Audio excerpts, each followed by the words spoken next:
Welcome to episode 3 of Between the Goalposts. I'm Nate Hampton. This is Jesse Krieger, and we're going to be coming at you with all your slew of football information. Jesse, why don't you start us off? So the Bears managed to stifle the Falcons' newly tooled up offense. Is this a better sign for the Bears or a worse sign for the Falcons? All I got to say is it's week 1. It's about 50-50 right now. I was really impressed with what the Bears had brought to the table, but the Falcons just kind of laid an egg, but it's week 1. If it was like week 13, 14, we'd be having a completely different conversation now. The Falcons are doomed and all that, but it's week 1, so I think they'll be alright.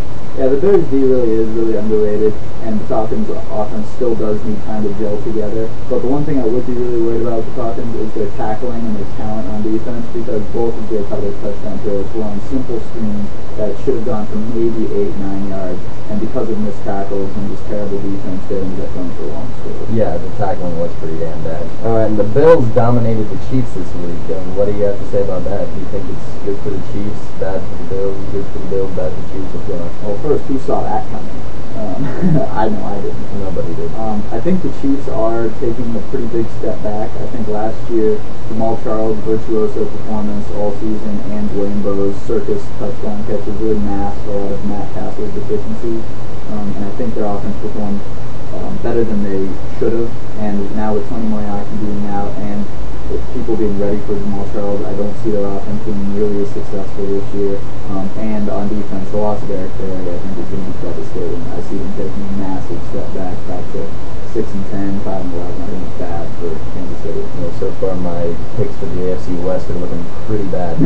Alright. Only week 1 now. Yeah. Well, on the Bills side, I do like what they're doing. I think they are taking a bit of a step forward. I like the trio of Ryan Fitzpatrick, Fred Jackson, and Steve Johnson. I think they're all really underrated, underappreciated players, all really hungry, and they're dangerous. So, the Colts, as we sort of expected, lost to the Texans in convincing fashion with no Peyton Manning. But meanwhile, on the other side of the quarterback spectrum, it was lights, camera, and action for the Panthers. So, with Cam Newton's amazing performance, is he going to have a great effect on the Panthers this season? And on the opposite hand, actually, is Peyton Manning's actions going to have a really bad effect on the Colts? Well, if you're the Colts offensive coordinator, you haven't made a play call in like 15 years. He doesn't know what he's doing. He hasn't had to do anything. He's like the assistant to the vice president. He doesn't really do anything. But for Cam Newton, he's going to make the Panthers really exciting. And I don't know if they're a playoff team, but they're definitely going to be in the hunt. Yeah, I would be more excited about the Panthers as a team in general if they didn't just lose John Beeson, their all-pro middle linebacker for the season. But Cam Newton did learn a very valuable lesson that every young quarterback does need to learn, which is throw the ball to your best player. Steve Smith drilled it into his head in training camp that if it's single coverage, I'm open. If it's double coverage, throw the ball. If it's triple coverage, throw the ball. And Cam Newton learned that, and Steve Smith, with a monster week 1 performance, definitely repaid him for that. Anybody that picked up Steve Smith's feeling very smart in fantasy football right now. I did, but I benched him. Alright, now we're going to come at you with our analysis of our week 1 picks. And what do you have to say about yours?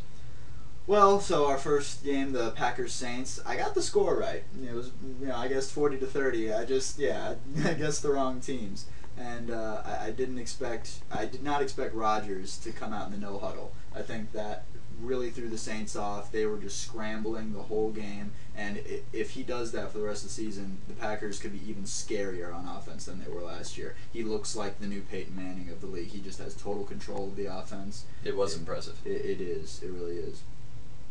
Yeah, I had the Packers right. I had a feeling. I liked them. But the only game that I didn't see coming was the Raiders-Broncos game.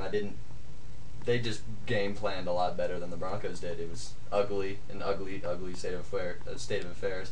And Orton just came out kind of blasé to the whole thing. He didn't really seem like he cared as much as I hoped he would. Yeah, it seemed like that terrible fumble of his really, they had the momentum after the Eric Decker punt return for a touchdown, and then they were marching, and then it seemed like that fumble totally took the wind out of their sails.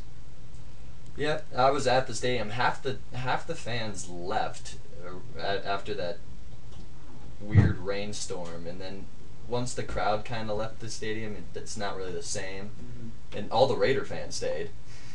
And I really thought they would respect McFadden more. I really thought that they were going to stack the box and get everybody blocked and then let Joe Mays just shoot the gap and plug McFadden, and I don't think they respected him that much.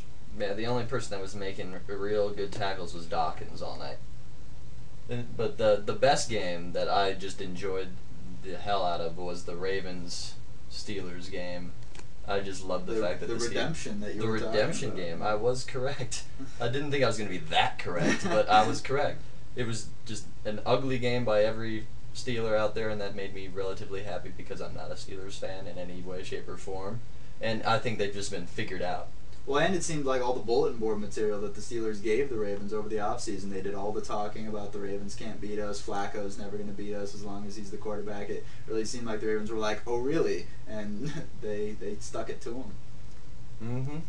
And then for the Cowboys-Jets game, which was the only one that we both got right, we were not going to get it right unless Tony Romo did what Tony Romo always does. So, what do you think about that? Well, I mean, after the first time he choked in a big game, we're like, second time, well, third time, well, maybe. Now I'm thinking he's a choke artist. It really seems like a pattern. It's just when the going gets tough and the clutch situation presents itself, his brain just locks up. It's not pretty in any way, shape, or form. It's just ugly. Yeah. And so, I went 1-3, and he went 3-1 in our Week 1 predictions. Hopefully, we can flip that this time. So, speaking of which, for our Week 2 picks this week, we're going to start off with the Chicago at New Orleans game. I have New Orleans, and you have New Orleans as well. Why do you think the Saints are going to beat them? Well, I mean, after the last game, like, Breeze did everything humanly possible to win that game. He played Yes, he did. almost perfectly. Just Rodgers played a little bit better. And I don't think Chicago has enough to beat them in New Orleans. If this was in Chicago, I'm thinking Chicago might win. But in New Orleans, I'm thinking Drew Brees and the Saints will take this one. It does seem like the Bears are more of a victim of or a beneficiary of their field versus other fields than most teams, because it seems like Soldier Field is such a different playing surface than most of the surfaces that NFL teams play on. It's like a different planet. It really does seem like that. Yeah, and I don't see the Saints going 0-2. I think Breeze is. I mean, he's already motivated, but I think he's going to be even more motivated now, and I think they're gonna blow him out. So then for the Chargers Patriots, we start to spread a little bit. Well, last week's performance by Tom Brady was a little ridiculous. I went against him in fantasy football. Luckily, everybody on my roster did good enough to fend off 50 points by this man.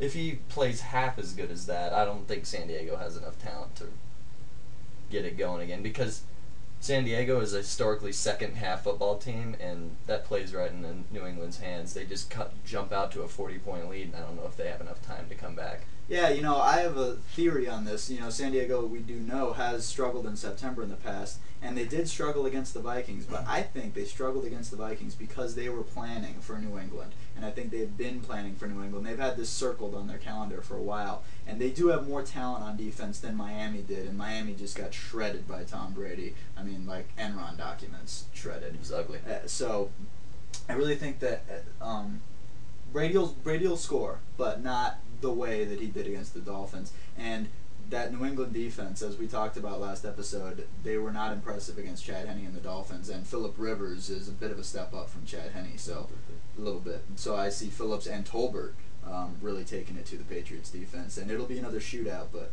I think they'll come out on top. All right, then we have the Cincinnati Bengals at the Denver Broncos. I have Denver. You have Cincinnati. You want to explain? Cedric Benson. I think Darren McFadden ran through the Broncos last week, and I think Cedric Benson is watching that tape and just salivating. I think he's going to do the same thing. Dalton is going to play, so they will have their starting quarterback. The Broncos are really banged up everywhere. It seems like all of their stars are questionable this week. Doomerville's not going to play. Yeah. So the Broncos are going to have to prove to me that they're committed to stopping the run before I can pick them against a decent running back again. Seems fair. I'm just kind of being a homer, I'm not going to lie, but I'm hoping they can rebound from week 1. And the Bengals aren't expected to do a whole lot this year, so I could see it go down either way. And the Broncos historically play bad against the Bengals, so I'm taking a little bit of a leap. Mm-hmm. So then Michael Vick's return to the ATL. Philly at Atlanta. We both have Philly. What do you think? They're just better. I mean, and with you said with Atlanta's deficiencies on defense, I don't think there's any chance they can stop what they have on offense. Yeah, the one concern I have is that Philadelphia probably has the worst run defense next to the Broncos because they're very small up front, and I think Michael Turner will feast upon that. But Michael Vick, I mean, usually you can't pick against him, and now more than ever, return to Atlanta. He says it's business, but it's personal. I think Vick is going to open up a can on his old team. It's going to be nice. Yeah. Anybody who has Vic? Yeah, start it. Alright, then we have our fantasy week 1 underperformers not to worry about. Jesse, yours? I'm going to go Larry Fitz. I started him last week, and I'm sure a lot of players out there really expected big things from him against the so-so Panthers defense. But the Panthers really bracketed him, made sure that Cobb would throw to anybody but him, and Cobb took what the defense gave him. So Fitz had a decent day, but not what we're expected from him. So I think the Cardinals are going to figure it out, and I think Fitzgerald is going to have monster games ahead. I think it'll be all good. I'm going with Chad Ochocinco. I'm thinking all this stuff about him being in awe of the offense and everything. I think he's going to rebound pretty nicely. And Brady tends to go in the direction of the guy that didn't get much love the week before. I think he'll rebound all right. Yeah, it seems like Brewski didn't get much sleep before the night that he went off on Chad. Anyway, now our new segment, Nate's Naturals. Who do you got? This week, I'm going to go ahead and just say Drew Brees. I'm thinking he's going to go about 350 yards, 4 touchdowns. It's going to be gorgeous performance. I'm also going to say Cedric Benson. I picked the Broncos to win, but the man's going to run all over him. If you have Cedric Benson, start the man. A little bit of fantasy football hoping on Drew Brees, I see, on your part. We have Jay's 5 cents. You want to have anything to come at you with? I want to talk about the new ESPN total quarterback rating. They sort of came up with it to supplement the NFL passer rating, which nobody has really ever understood. It's like a scale from 1 to 158.3. It's very convoluted. So the QBR is an effort to simplify that. It's a scale from 1 to 100. It takes into account clutch plays and running and passing and turnovers and the importance of the time of the game, things like that. I'm not totally sold on it yet, but I think it is a better system than the old NFL passer rating. There's 5 cents. There's 5 players' ratings that I want to touch on. The top 3 total QBRs from last week: Ryan Fitzpatrick at 91.2, Aaron Rodgers at 91.1, and Tom Brady at 88.6. I agree with all those. You know, they all tore it up. They all just had total command of their offenses and won their games. The 2 that I'm not so sure about: Jason Campbell at 22.8, no turnovers against the Broncos, ended up winning that game. I thought he did a fine job. And then Mark Sanchez at 17.6. He ended up pulling that game out against the Cowboys, albeit from Tony Romo's shameful performance. But I think it's a good system, but there are definitely some kinks that could be worked out of it, because I think winning the game should be the most important part of a quarterback's rating. I would agree. All right. And that's all we have for you this week. Be sure to follow us on Twitter and subscribe to our YouTube channel. See you next week. Peace.